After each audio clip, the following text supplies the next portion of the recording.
Welcome, seeker of truth. Join me as we journey through history's mysteries, where ancient wisdom and timeless stories come alive. Prepare to ignite your imagination and uncover the hidden truths of the past.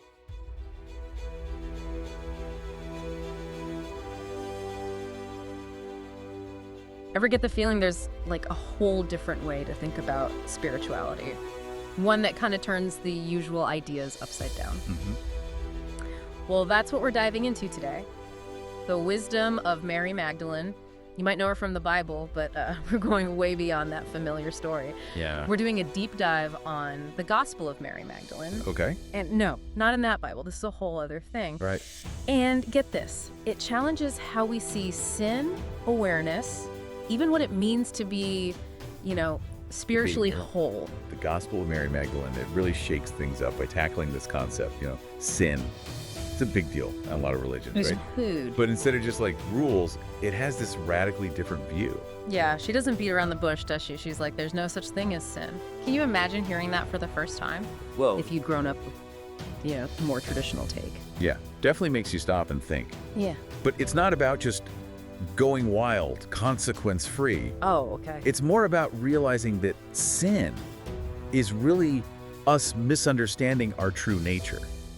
And that this misunderstanding makes us feel separate from, the divine, even though that divine part is within us all along. So less about some judgment from on high, more like we're disconnected from the power that's already inside. Exactly. And the Gospel of Mary Magdalene isn't alone in this idea of like an inner divinity. Really? You see it in the Gospel of Thomas too, which also didn't make it into the Bible, most people know. Huh, interesting. Yeah, and in it, Jesus actually says, quote, "The kingdom of God is within you."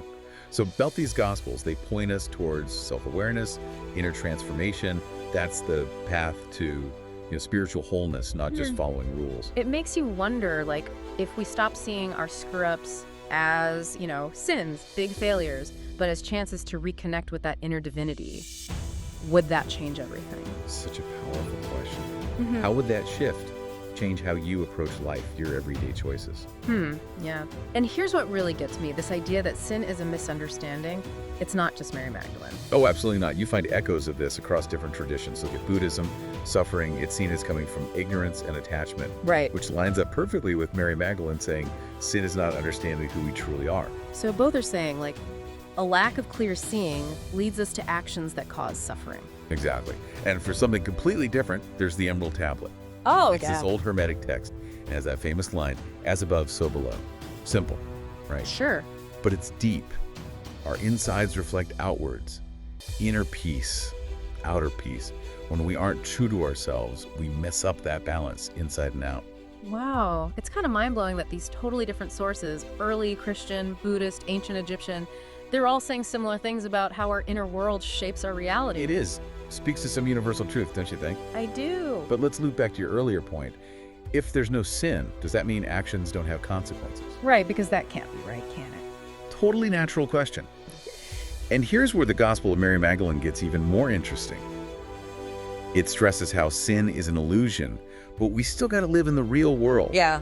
With real laws, real consequences. It's not about pretending cause and effect don't exist. So it's like we get that gravity exists. That doesn't mean we can just decide to fly. Perfect example. We still have to work within those rules of reality. Exactly. The point isn't to ignore consequences. It's realizing that true freedom comes when we're aligned with our true selves. And then taking responsibility for how our actions ripple out, affecting everything around us. So big picture, where does this deep dive leave us? Looks like how we understand sin, or maybe this idea of being separate from our own divinity, that shapes our whole view of the world and our place in it. It really does. And if, like the Gospel of Mary Magdalene says, enlightenment is our birthright, this state of total spiritual wholeness, connection with that inner divinity, what's it going to take for us to actually claim it? How do we live from that place of inner knowing, day to day, stuff to think about as you go about your day? Thank you so much for watching. I hope you enjoyed this as much as I did. Please like, share, and subscribe for more ancient wisdom.